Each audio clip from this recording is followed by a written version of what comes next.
Hola, buenos días muchachos. La clase que vamos a impartir es las sales en la materia viva, pero para esto necesitamos conocer algunos objetivos. Y nos dice que explicamos las teorías acerca del origen de la vida y su importancia en la concepción científica en el mundo. Otro objetivo muy importante que nosotros debemos enumerar y conocer las características de los seres vivos para los estudiantes de la carrera de Química y Farmacia. Continuando, ¿verdad? Con la clase que son las características, las sales en la materia viva, tenemos el concepto y nos dice qué propiedad o cualidad esencial de los animales y las plantas por la cual evolucionan, se adaptan al medio en que se desarrolla y también tenemos que se reproducen.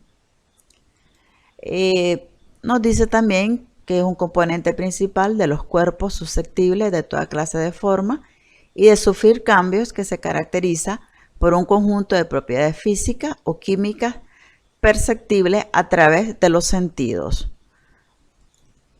Aquí tenemos la constitución de la materia viva, que nos dice que son elementos biogenéticos, biomoléculas orgánicas, biomoléculas inorgánicas. También tenemos algunos elementos muy importantes como son el carbono, el hidrógeno, el oxígeno, el nitrógeno, el azufre, el fósforo, el calcio, el hierro, el agua, las sales minerales. Y como hablábamos de los compuestos orgánicos e inorgánicos, tenemos los glúcidos, los lípidos, las proteínas, los ácidos nucleicos. Luego tenemos las características de la materia viva. Tenemos principalmente forma y tamaño definida, la organización, la reproducción, que son las características de los seres vivos. Tenemos la irritabilidad, el crecimiento, el metabolismo y la adaptación. Luego tenemos los niveles de organización. Nos dicen que todo ser vivo depende de su estructura, de su fisiología y del ambiente en el que viven. Su vida está ligada también a la vida de sus semejantes y a los organismos que forman parte de su comunidad. Los materiales biológicos se integran en la naturaleza en diferentes niveles de organización cada vez más complejos. Entre estos tenemos la célula, que es la unidad estructural y funcional de todo ser vivo. Tenemos individuos, las especies, la población. Y por último tenemos la comunidad. Tenemos algunos que esto sería la clase siguiente, las biomoléculas. Según su abundancia, tenemos que se clasifican en primarios, secundarios y obviamente algunos oligoelementos más importantes. Dentro de los primarios tenemos el carbono, el hidrógeno, el oxígeno y el nitrógeno. Estos constituyen más del 95% de la masa total. En cuanto a los secundarios, tenemos el magnesio, el sodio, el calcio, el cloro, que forman parte de los seres vivos en una proporción de 4.5%. Y en cuanto a los oligoelementos, tenemos el hierro, el yodo, el zinc, el silicio, etc. Luego tenemos nos habla aquí sobre las biomoléculas, siempre hablando de las biomoléculas que pueden ser orgánicas e inorgánicas. En cuanto a las inorgánicas tenemos el agua y las sales minerales. En cuanto a las orgánicas tenemos los glúcidos, los lípidos, las proteínas y los ácidos nucleicos. También hablamos una de sus características, ¿verdad?, de los seres vivos que decíamos que es el metabolismo. Todos los seres vivos tienen forma, tienen estructura, tienen un tamaño específico, realizan metabolismo, realizan desplazamiento o locomoción, poseen sensibilidad, tienen crecimiento, se reproducen, poseen adaptación al medio en el que viven. También tenemos la vida. Las estructuras del ser viviente se construyen con compuestos orgánicos, es decir, por moléculas basadas en el elemento como es el carbono. Aquí tenemos los ácidos nucleicos, que son moléculas orgánicas principales que se arman para construir la vida. Dentro de los carbohidratos, ¿verdad? Tenemos también los lípidos, tenemos las proteínas. Estos 4 tipos de compuestos se organizan para formar las estructuras de una célula. Luego tenemos, siempre hablando de las biomoléculas, decimos que estas moléculas de las que se están formados los seres vivos se clasifican en 2 grandes grupos. Ya los decía anteriormente, orgánicas e inorgánicas. Luego tenemos aquí también las biomoléculas inorgánicas, que dentro de ellas está el agua y las sales.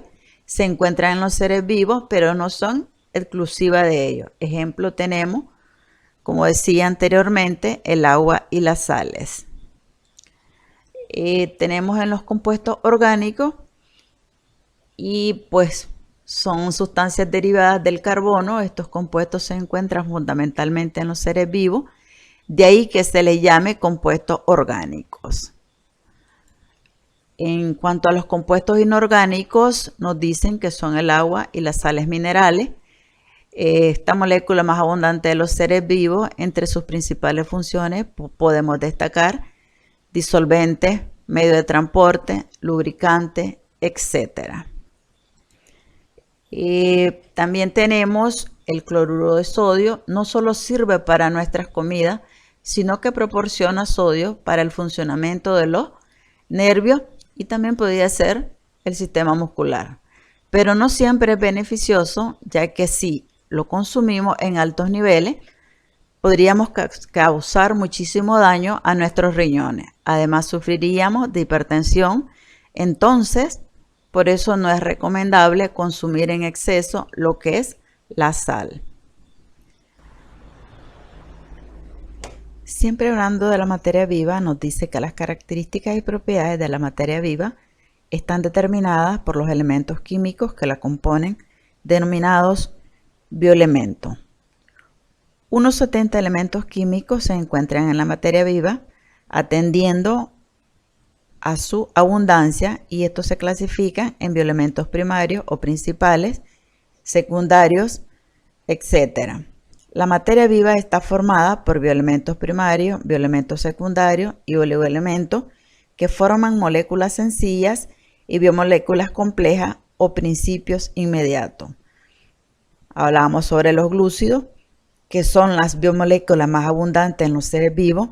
Están formados por carbono, hidrógeno y oxígeno.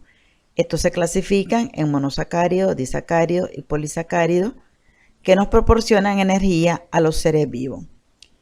En cuanto a los monosacáridos, decimos que son los más sencillos y el principal es la glucosa. Aquí tenemos los disacáridos, que resultan de la unión de 2 monosacáridos con eliminación de una molécula de agua. Son solubles en agua y tienen sabor dulce. En cuanto a los polisacáridos, decimos que son polímeros que se componen de muchas unidades de monosacáridos, son insolubles en agua y no tienen sabor dulce. Los principales son el almidón, la celulosa y el glucógeno. Los lípidos son compuestos orgánicos que están formados por carbono, hidrógeno y oxígeno, son insolubles en agua, tienen menor densidad que esta, no forman polímeros y son reservas energéticas de los seres vivos. Dentro de los principales tenemos los glicéridos, los esteroides y los fosfolípidos. Ya para finalizar, decimos que las grasas predominan los ácidos grasos saturados, son sólidos a temperatura ambiente, proceden en general de animales. Tenemos los aceites, predominan los ácidos grasos insaturados, son líquidos a temperatura ambiente y proceden en general de los vegetales. Espero hayamos comprendido un poco sobre este tema. Son temas que nosotros los venimos viendo desde que estamos en primaria. La próxima clase lo que vamos a ver serían las biomoléculas, como les decía, que están compuestas por orgánica e inorgánica. La segunda clase hablábamos sobre el agua, sobre las características, sobre las propiedades físicas y químicas. Y pues El próximo encuentro sería ver lo que son los lípidos, que abarcaría los tipos de grasa, adelantando un poquito los tipos de grasa como son saturadas, monoinsaturadas, poliinsaturadas, etc. Y tenemos también los carbohidratos. Si no tenemos pregunta, pues nos miraríamos el quinto encuentro, que ya son temas para el segundo parcial. Y si no hay ninguna pregunta, pues esto sería todo. Muchísimas gracias.